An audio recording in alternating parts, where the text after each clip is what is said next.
Thanks everyone for joining. Thanks to Joe and Ronnie and Jared for coming on. We're going to have a really fun discussion on a number of topics today: collaboration between corporates, banks, and fintech, embedded finance solutions, digital adoption of payments, benefits to end users, all the investment excitement that's been going on in B2B and fintech in general, and hopefully a little glimpse of the future and what's to come as well. So just by way of intro, Ernest Rolfson, founder and CEO of Finexio. We're an accounts payable payments as a service company, embedding payments and cash flow tools directly within large AP, procurement, and financial institutions services to help end customers manage their business payments. So with that, I'd like to just go around and let the other esteemed colleagues and friends here introduce themselves and let the listeners learn a little bit about each of them, their company and role. So I'll just go around my screen the way I see it. Maybe we can start off with Ronnie and hear a little bit from you.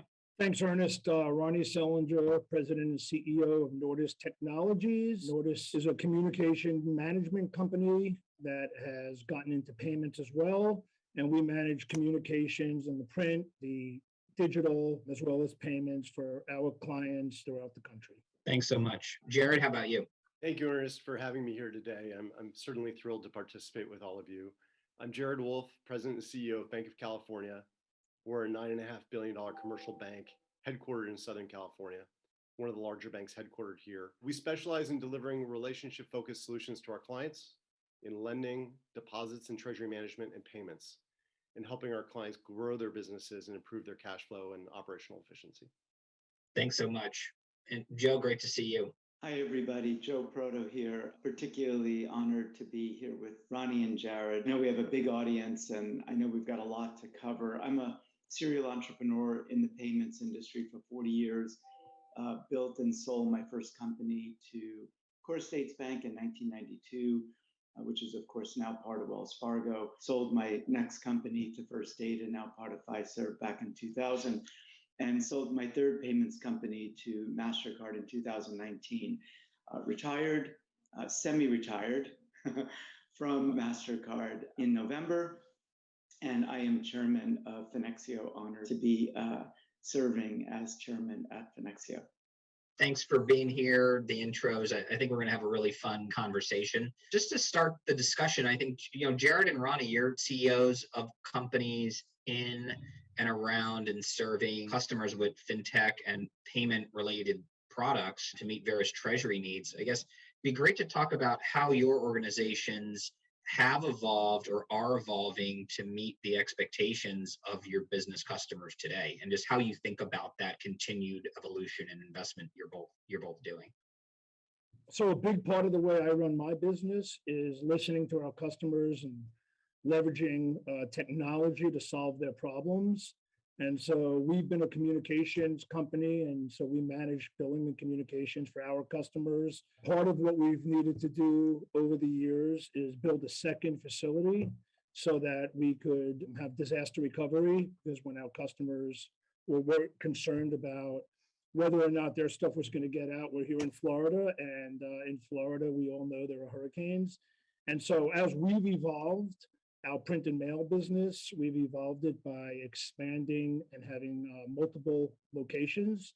The other thing that on our side is expanding communications digitally. So email, text messaging, delivering communications right to someone's Android or Apple wallet. That's been another area of growth for us. As everybody knows, communications today are omni-channel. And we've got to be able to deliver those communications for our customers the way the consumer wants to receive them. Similar to Ronnie, it was well said. I mean, we're a business bank in serving a wide variety of businesses in sectors ranging from professional services and real estate to healthcare, software, manufacturing, and media and entertainment. And with the disruption that's occurring in payments, businesses want more digital integration between their banking and their operations, so it's easier to move money and easier to get things done. This is probably one of the most exciting times in my career in terms of the amount of innovation that's occurring in such a short period of time. But whether it's a digital loan application that automatically uploads last year's financials and tax returns for a loan renewal, high volume mobile deposit, or optimizing cash flow, from my perspective, clients really want a tech forward solution that's efficient and not paper based. And so the expectations of clients today, and particularly businesses, I think, has accelerated, certainly through the pandemic, in terms of wanting to find solutions that are digitally focused and things that can make them more efficient.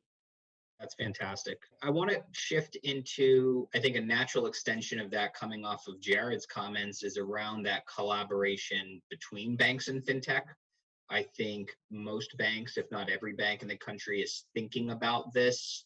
I know all of us on the call have been working with and serving, either working at banks or providing products and services with and through banks. So I think this is very topical. We have some real thought leaders on this call here. Maybe Joe can lead the comment here is, how have you seen in your career, I think especially with Transactus, how payment software has helped banks deliver a better customer experience? I've spent now 4 decades in the payments industry, and the reason I've been so engaged and never ever thought of moving on is because payments are so dynamic and they change every 5 to 10 years. I mean, think about our own lives and how we interact with our friends, our colleagues, and other businesses. The dynamic changes are just so exciting. So it continues to evolve.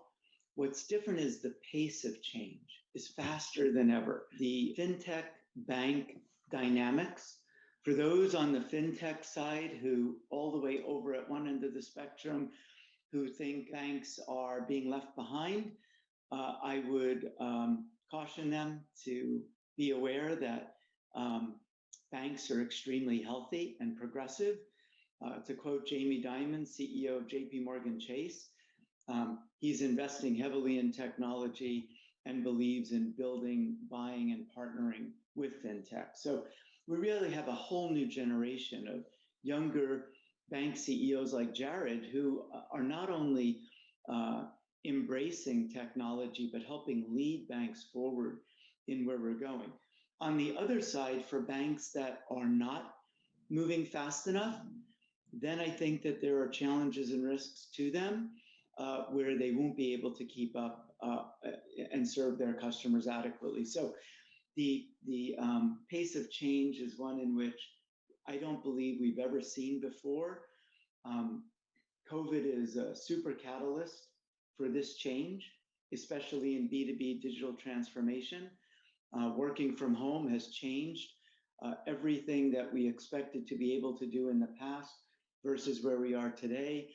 Mark Cuban, the entrepreneur and famous Shark Tank investor, said software is going to write software.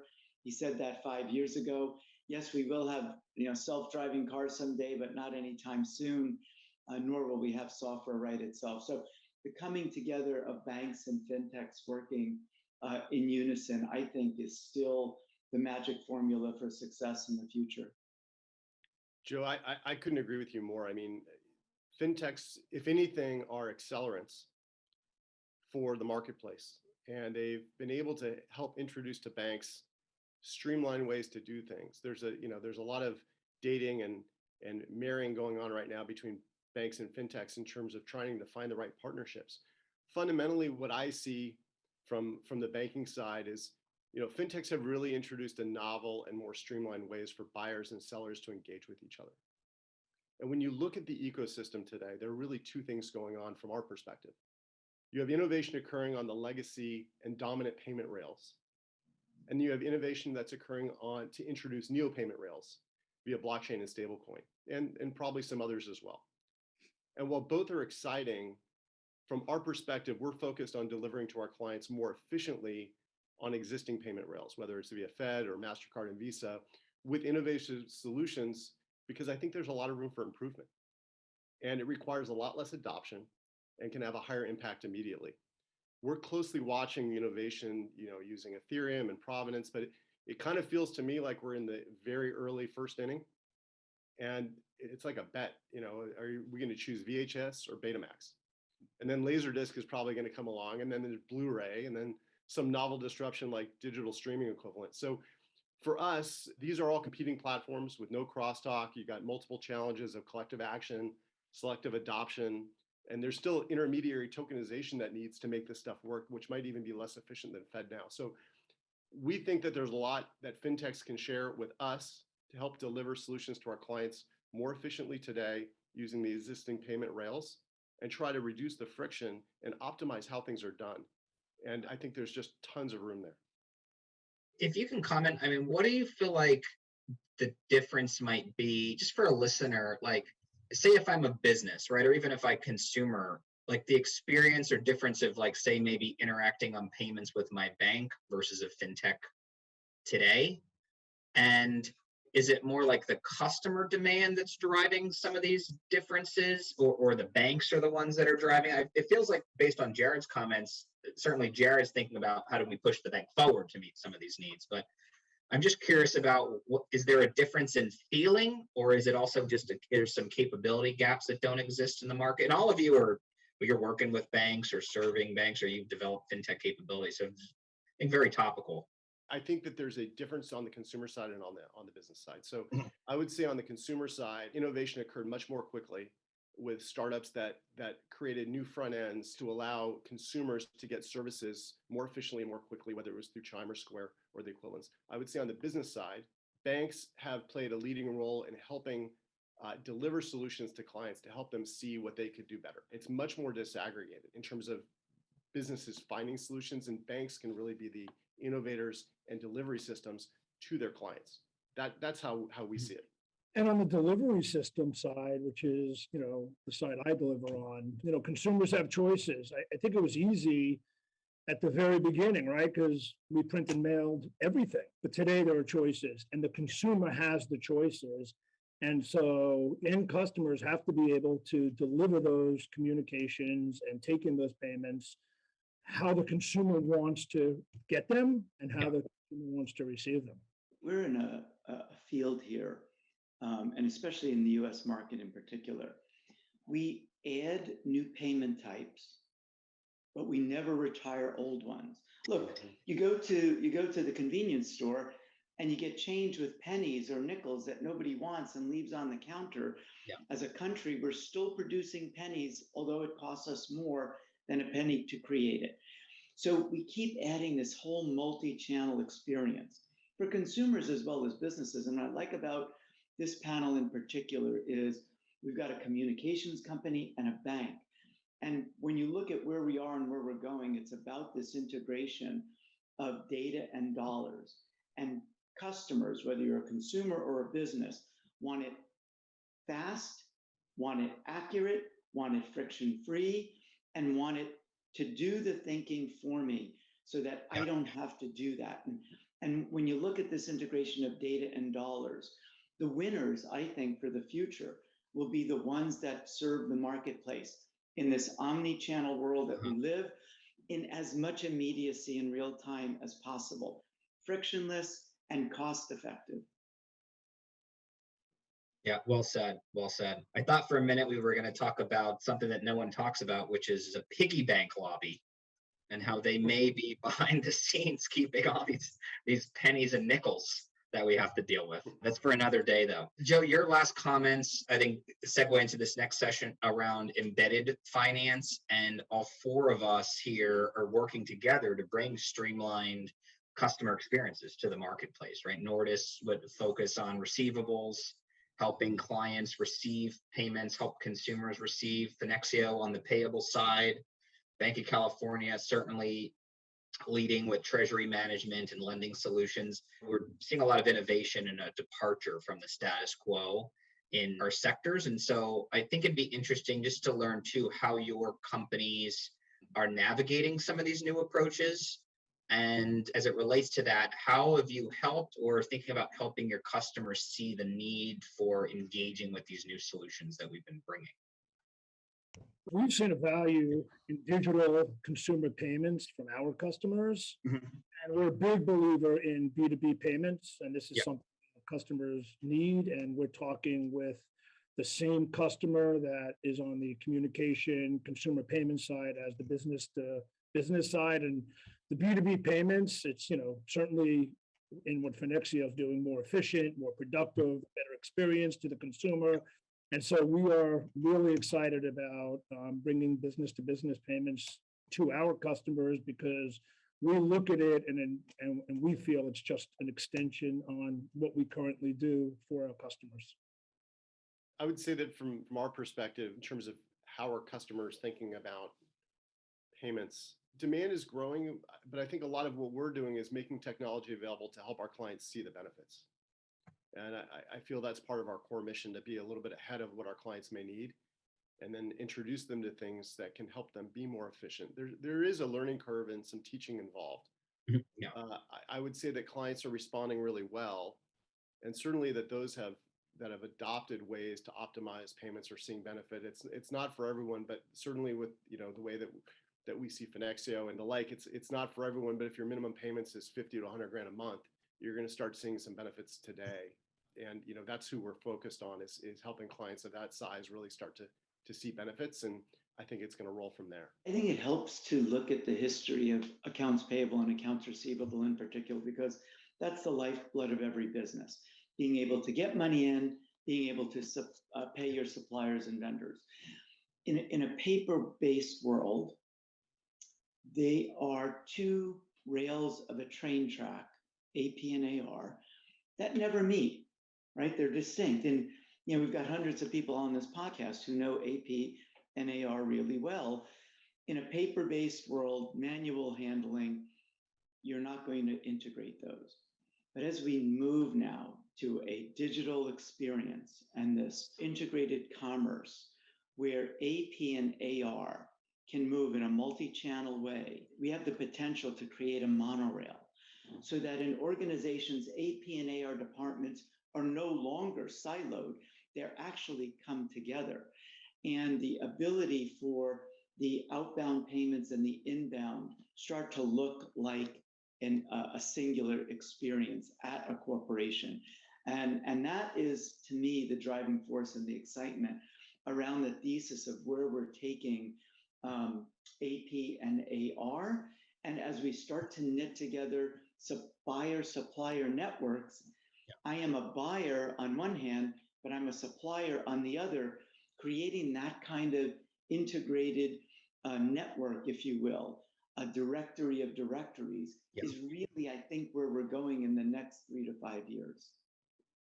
No, that's exactly right. If I were either a software firm listening or a payments firm thinking about how do I become one or the other, these are the kinds of companies we specialize in serving at Finexio. We work with a lot of software platforms that are managing billions in spend, but don't know how to introduce in a payment solution and how to do that efficiently and safely. And so I think too, some of you folks can comment on this, but I think Ronnie, you've actually made this transformation yourself as a communications company and adding in fintech solutions, which is different. So you bring your own perspective, but you've been successful bringing integrated payment solutions. Is there something you would attribute to that success? Or if you were giving your peers advice in the space, what should they be considering? And why has that worked out so well for you? Well, the value for us is not reinventing the wheel. We've already created this incredible technology that allows our customers to manage their communications from their desktop, and partnering with payment companies and fintech companies that have complementary technologies, we're able to bring these solutions to the market much faster and much more efficiently than if we started from ground zero and just started developing it ourselves. So in my opinion, fintechs really complete the circle. We're very excited about bringing B2B payments to our customers as we continue to move down this path. Payments are hard. Many of us on this podcast remember really well when Google said they were going to create Pony Express and become a payments leader. And a lot of us spent 12 to 18 months of our lives in and around that project that never got out of the proverbial corral. The pony did not make it. And that's Google, right? Who could bring a tremendous amount of capital, talent, resources. There's a reason why payments companies exist. Now, when you bring technology and banking together, what can be created is really incredible and unique. And so I love where Ronnie has continued to reinvent Nordis over the past 30 years. He's never looking at where he is. He's always looking at where the marketplace is going. And I think Jared has the same position at Banc of California.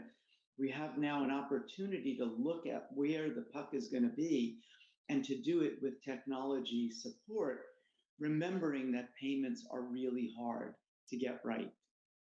Joe, you're right. I mean, there's a lot of friction and suboptimal decisioning the way businesses make payments.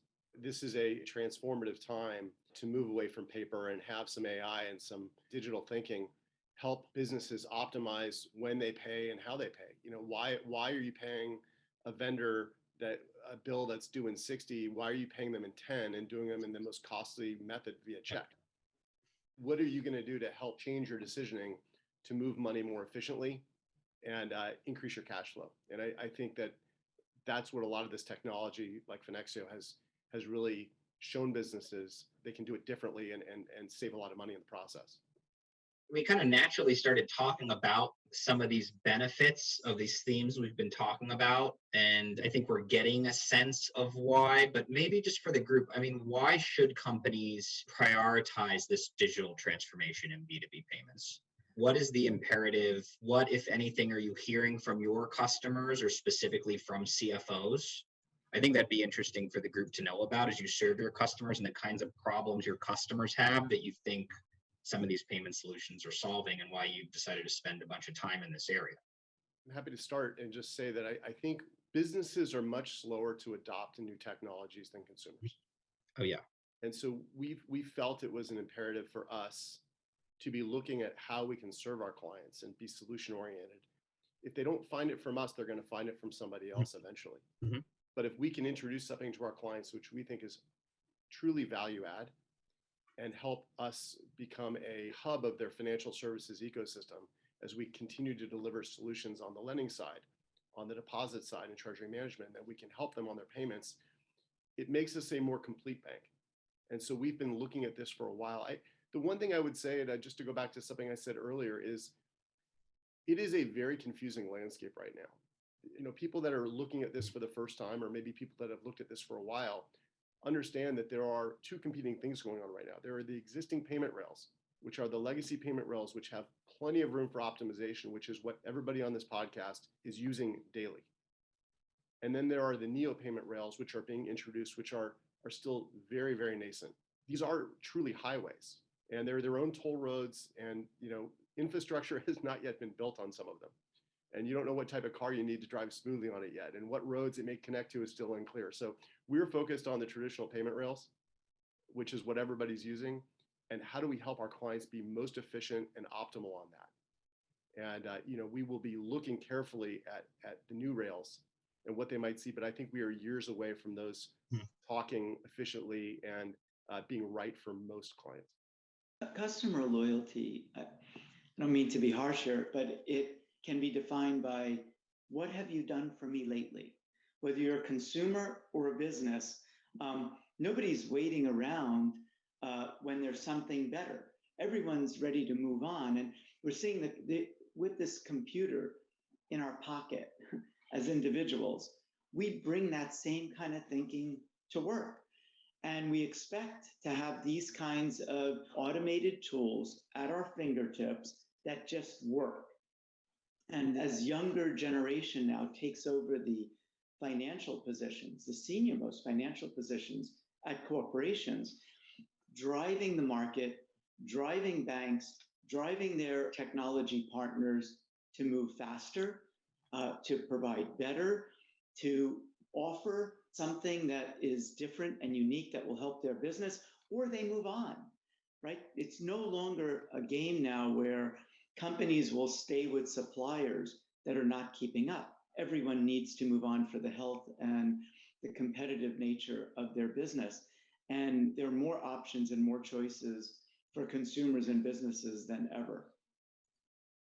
Well said. In terms of barriers here to digital adoption with customers, and we've touched on, I think the group generally agrees, there's a big lack of awareness of a lot of these solutions, and it's heavy in education. I'm just curious, what specific barriers to digital adoption have you seen? If anyone has any anecdotes on how you've helped overcome either your internal or helping customers adopt digital solutions in fintech, I think that's very relevant. It's something we are helping our partners with and doing ourselves every day. And even, it's interesting, some clients we find have digital payments in place, they still struggle with it. And there's even more to do and more service that they're looking for. That's something I'm acutely focused on at Finexio. But I'm just curious, again, we've talked a lot about the benefits and the why and the vision, but also introducing some of the reality of the barriers or challenges that are yet to overcome, I think is good to explore. I could talk on the communication side of the barriers on digital adoption when it comes to, electronic adoption has been a real challenge for customers because every consumer wants to receive something differently. And we work with our customers on developing communication strategies so that we can drive more digital adoption. Because in our world, we want to manage all the communications and we want to deliver them how the consumer wants them delivered.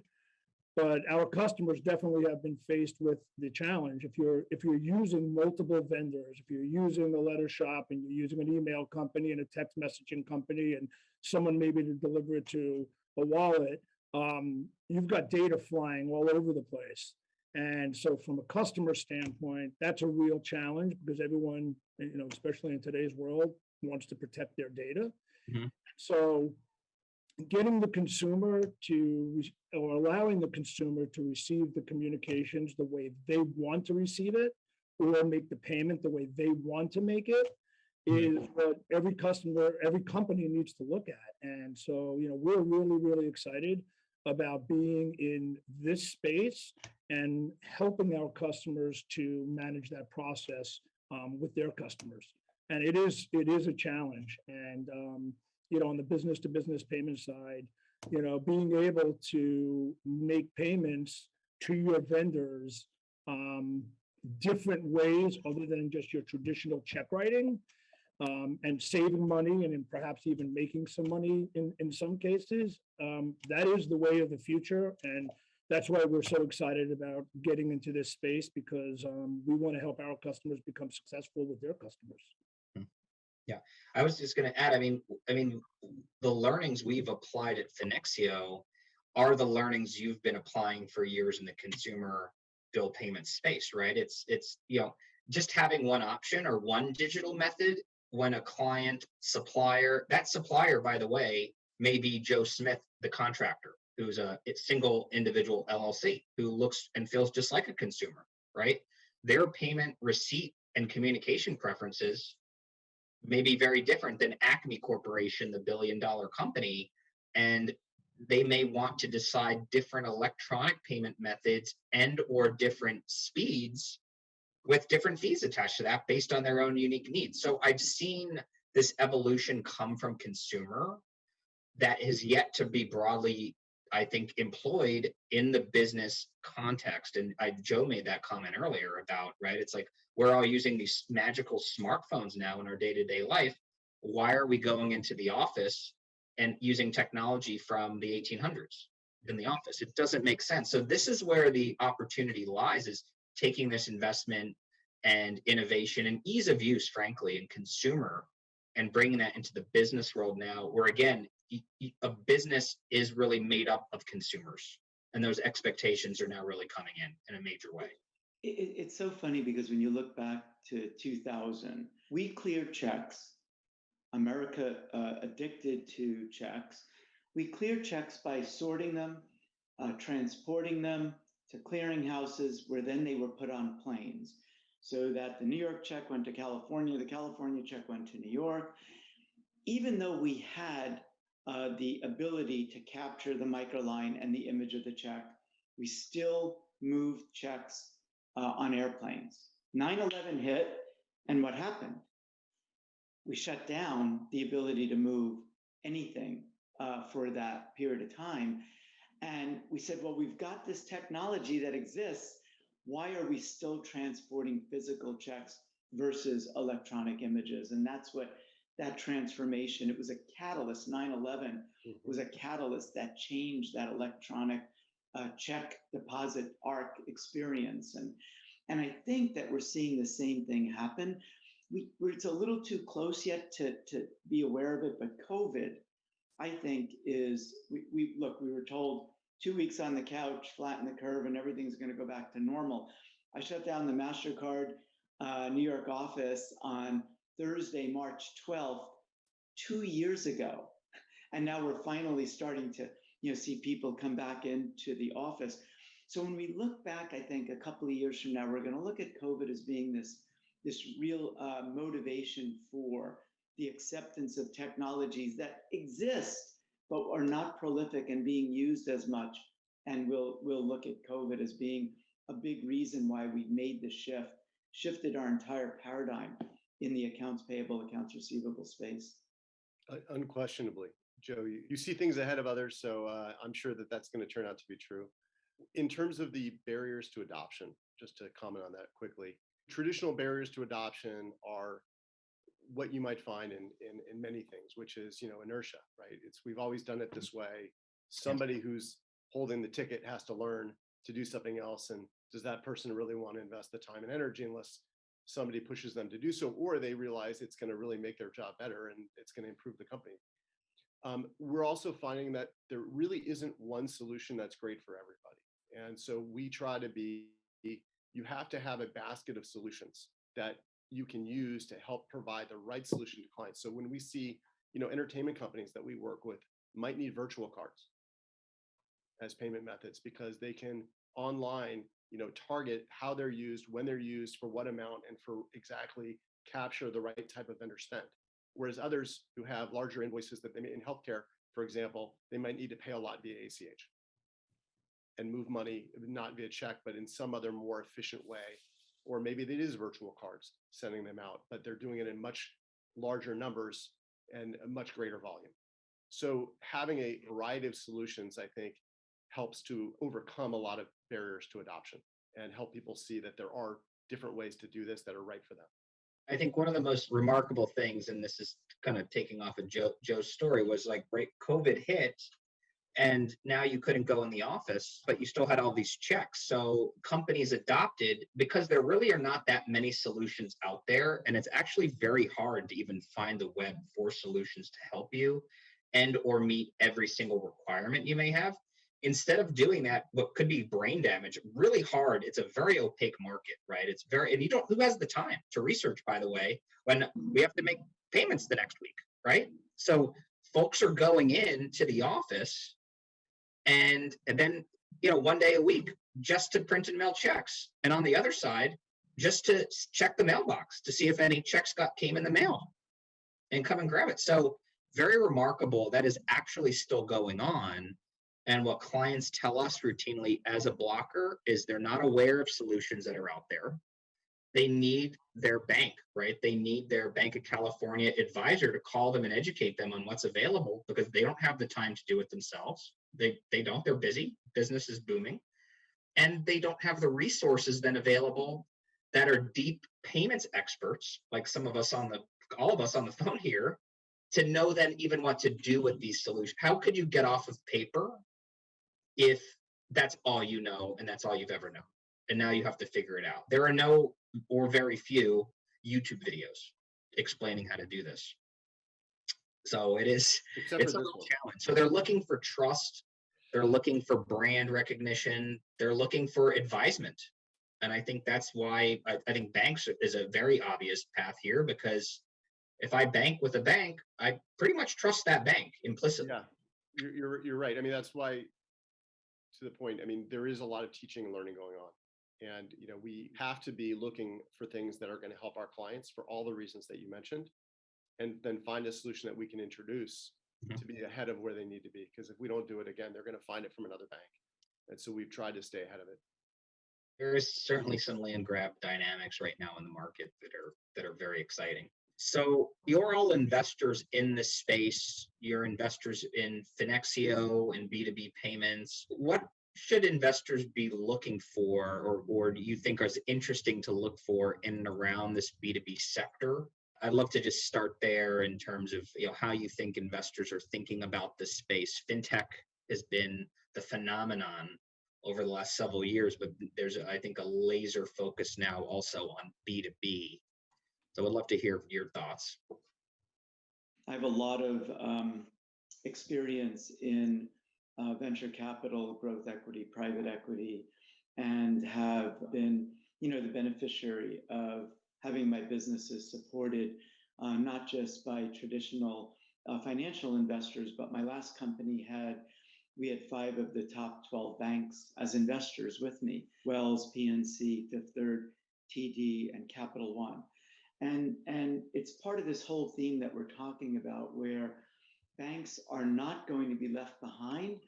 Banks are actually coming together to pool their resources and their capital to make investments in financial technology, not necessarily because of the return on investment, although that's not a bad thing, but because they want a seat at the table to bring that technology into their bank. To me, that is the most advantageous position for a fintech, to be able to have not just financial investors, but to have strategic investors, investors who are driving the use of capital, not just for return, but for creating something that is going to support and improve the industry and challenge the incumbents to be able to change with where the marketplace is going. This is a conversation that I am deeply passionate about. Since retiring from Mastercard in November, my only objective in this last chapter of my career is to help fintech entrepreneurs like Ernest, like you, become successful, and to do it in a way that is collaborative with banks and other strategics. And so there's a lot of change happening at the macro level, especially when you look at the public markets. We're seeing some of the high flyers really being brought down to earth. And I don't mean like some of the new fintechs. I mean companies like PayPal that have been around for a long time and are very, very well established. The PayPal stock is down 60 to 70% right now. So we're seeing this recalibration of the fintech investment space from venture capital all the way to the public markets. I think it's really healthy. I think it brings discipline. It brings normalization. It can't just be a growth at any cost. It has to be one in which you have to bring value to the market. The market has to be willing to pay you for it. And with that, you need to do it in a way that is efficient. Just like every business, just like the hundreds of people on this podcast run their businesses, they run it with a lot of efficiency. Jared cannot go to his board and say, I'm going to spend more than I bring in. That's been the way for fintechs now for a long time. And I think we're starting to see some additional maturity in the investment space. As board chairman and investor here at Fenexio, what did you see that was the most compelling reason to join, just given your purview of the entire market, and you could really spend your time work on any number of things? So it would be great to let everyone hear about that. I just really have been very lucky my whole career to be a little bit of where the puck is going to be, not where it is. And my belief is that the next 3 to 5 years, this digital transformation of B2B is going to be so accelerated, so dynamic, so exciting. It's going to help propel a lot of people's careers into areas where they'll be successful that they couldn't have even imagined before. There is one footnote that we're all experiencing, which is this talent war that we are in, especially in technology. There is the ability for people to now switch companies, switch jobs, switch careers. And we're seeing something that we're at the early stages of, where fintech folks are moving to financial institutions. Financial institution folks are moving into fintechs.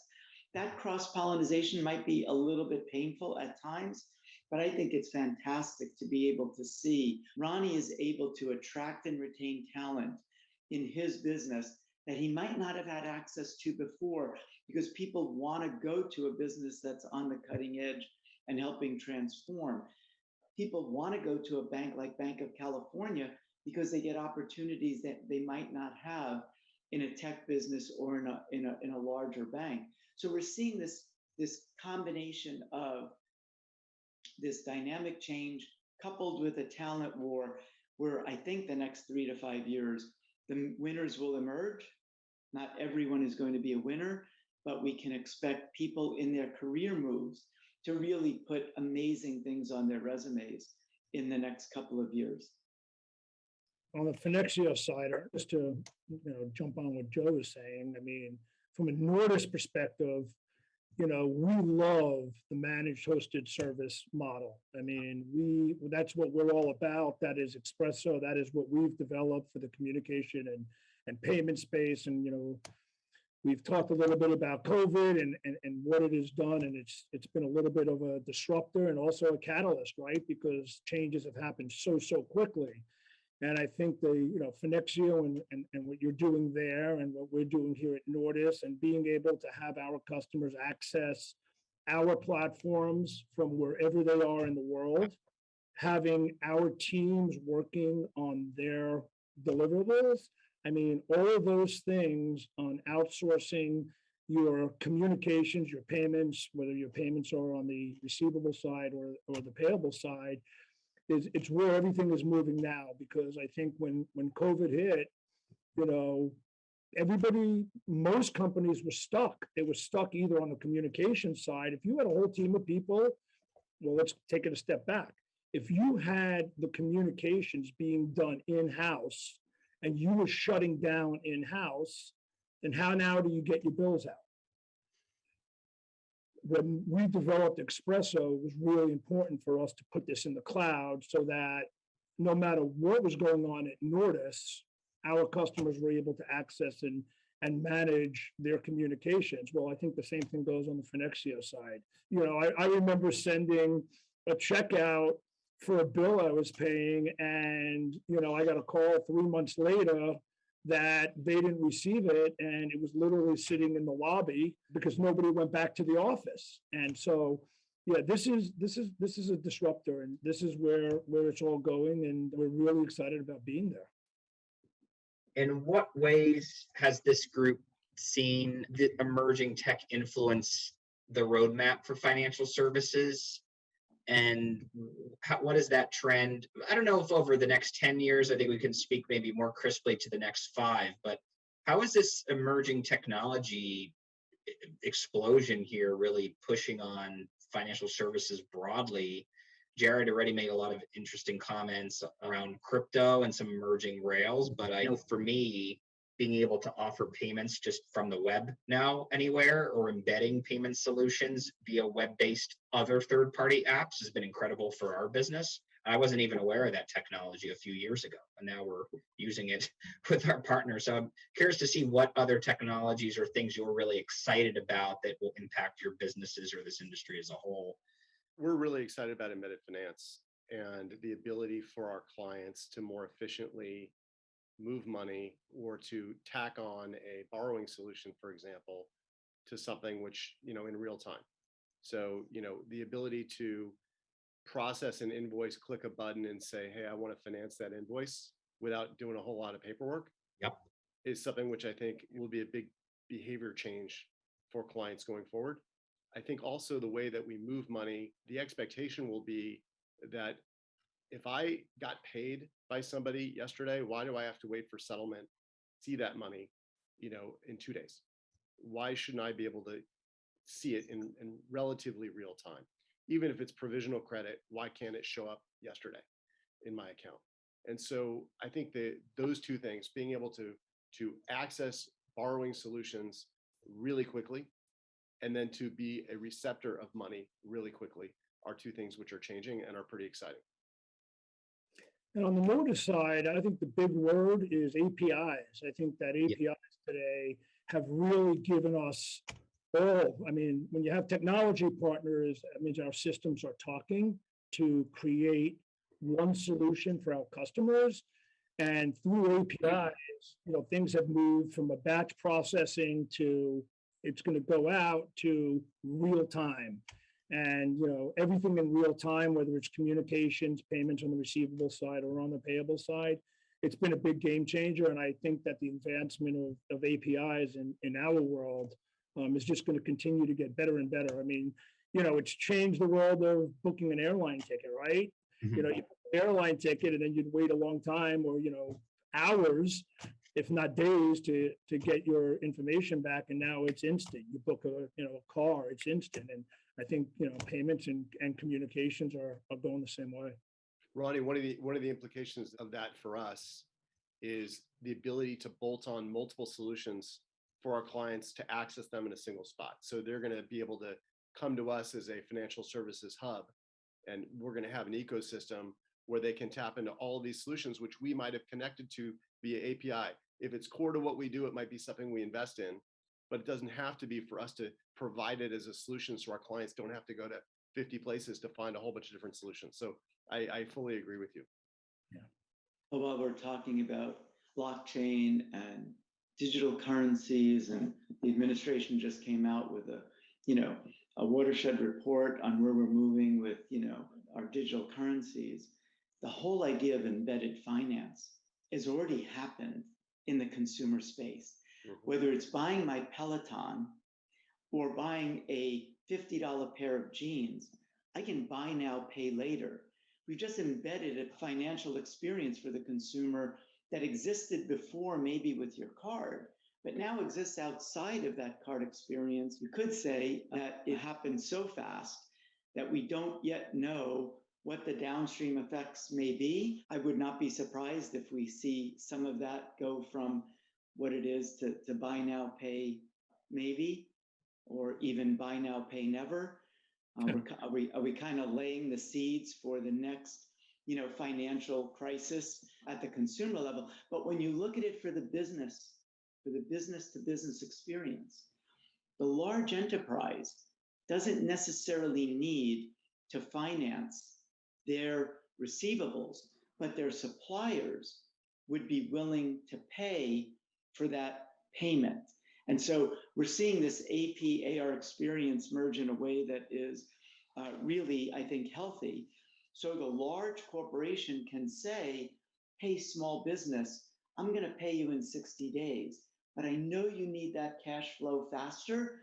I'm willing to accelerate my payment for a small discount. And now we've got embedded finance happening right in the experience between buyer and seller, like we're seeing between sellers and consumers in buy now, pay later. I think what's happening here is in B2B, there's just more steps that are required. And that's where the barriers will come down right now. So like I'm working with Jared on working on, say, embedded finance, but then Finexio is then working with somebody like a Jagger, where we then have to integrate into procurement. So then the buyers have a seamless end-to-end experience. The bank knows about it, has the information, but you're removing that friction. So it's multiple steps of embeddedness to create that ultimate experience. And that's what's really cool and transformative. And that may all get triggered because there's an email delivered by Nordis that the supplier might see with those options that they then choose. And maybe eventually it's a text, maybe it's an email, maybe, probably not carrier pigeon. We know that. So it's this dynamicism of the connection points that several of us on the phone can clearly see, and we're actively building these bridges. That's what's really exciting about the future for me, and it's completely untapped. In the meantime, one of the questions that was written in was, how can I get my customers to stop sending their payment to an old PO box that, my company pretty much discontinued using years ago? And so while we are leaning into this great digital future, we still have legacy systems out there that have a PO box on that check that just got cut and is being sent to where, there may be the odd piece of mail and you just can't shut it down. And the good news is there are solutions out there in the AR side, and we're looking to connect to as many of those as we can. So just a few minutes left here, and that was great. We've been talking about the future. I think I'll pause for a minute and open it up to the audience. We did just address one audience comment. If there are any other audience questions, themes we didn't touch on, something you'd like to revisit or press us on, by all means. There's over 100 people here that we'd be happy to engage with at this point. So feel free to submit through the app if there are any questions or comments. Someone sent us some love, and this is from an actual customer, that partnering with Finexio has transformed our AP team. Thank you. So that's fantastic. Thanks for that feedback. That is a real customer of ours and not a planted question. So thank you, Daniel. We appreciate you, man. This was from Jeff. So a question here regarding just strengthening of security measures and thoughts on fraud elimination. I'll make a quick comment on that. I think one of the ways that companies can avoid this issue is by partnering with fintech solutions to help manage and apply technologies to validate and authenticate bank accounts, identities, and store that critical information off of the corporate systems themselves. That's something we've invested in heavily at Fenexio in moving money, as Joe will tell you. Having those systems in place is table stakes for doing this. I think that is a benefit of actually adopting some of the solutions and approaches we've been talking about, is so that as a corporate end user, why should you have to really figure that out or know that yourself, especially if the technology is commercially available? Ernest, if I can address that for a minute. I mean, we obviously, as a bank, are on the front lines of seeing this, and fraud most often occurs through actually the workplace, where fraudsters know they can't penetrate a bank network, but they can likely get into a less secure network of a smaller, medium-sized business. And often it's getting access to the email system, monitoring email for transactions and wires, and then sending an instruction, masquerading as something. So I would encourage everybody to make sure that they have the right verification procedures, that they have dual controls in place, and that they partner with first their bank to make sure that their controls are right. I mean, you really need to do a review if you haven't done one, and make sure that you're doing it right to protect yourself. But there are tremendous fintech solutions, and that's one of the huge benefits of fintechs, is that you're going to really bypass the traditional methods that fraud has occurred on and protect yourself even more. Well, last quick thing before we go, another question was around Joe's comment of never eliminating payment rails, and was just, how does the industry promote interoperability? And I would say, I think by continuing to invest in the maintenance and integrating and keeping these things alive and active, so that customers continue to have the choice. I think that's how a lot of our companies have grown. I don't think they're sunsetting anything, to Joe's point. It's more about how do we make it be easy to continue to use alongside everything else. Okay, great. Well, look, fantastic event, engaging conversation. This was our Payments Executive Roundtable. We heard from Jared Wolffe, the CEO of Banc of California, Ronnie Selinger, the CEO of Nordis, Joe Proto, the chairman of Finexio, and myself, Ernest Rolfson, CEO of Fenexio. Thanks all for being here. We'll make the recording available for folks. I'm looking forward to speaking with all of you soon. It was a lot of fun. Thanks so much. Thank you. Have a great day. Yep. Thank you. Thanks for listening to B2B Cash Flow Conversations. This is Ernest Rolfson, the CEO and founder of Finexio. I welcome your questions and comments. You can reach me at podcast@finexio.com. You can also find us on Twitter at Finexio Payments. To subscribe, you can go to finexio.com/podcast. Be sure to check out my new episodes on Apple Podcasts, Spotify, or wherever else you listen to podcasts. Thanks, and talk with you again soon.